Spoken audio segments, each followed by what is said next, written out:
Hi, I'm Katina Houston Stroud with Family Links, and this is the Family Tip of the Week.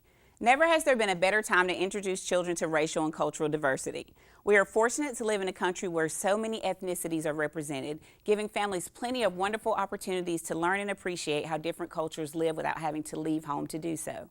So how can we help our children? They can either learn to appreciate or devalue traits that make others different from themselves, including understanding and being accepting of others who have physical disabilities. So here are a few ways to begin.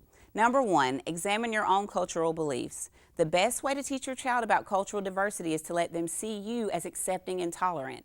Our children imitate us, so in order to teach our children about cultural diversity, we as parents need to figure out what our beliefs are about this topic.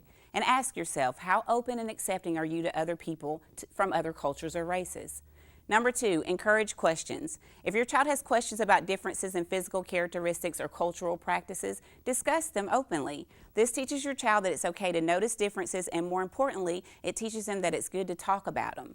Learning to appreciate all kinds of differences, not just racial and cultural, but differences in socioeconomic levels, gender, and even disabilities is an important skill in today's diverse society. And lastly, take a stand against cultural insensitivity. If you want your children to grow up without prejudice and cross-cultural understanding, you can't show tolerance for racism or cultural insensitivity yourself. If someone says a rude comment or inappropriate joke, speak up and let your child know that it isn't acceptable.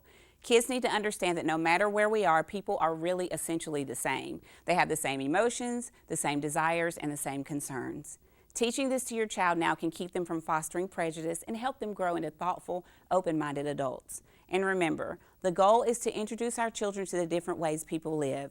We don't want to cloud their judgment and give them biases. So if you do admittedly have any prejudices, you will need to resolve or reserve those so that your child will be open to new experiences and new people.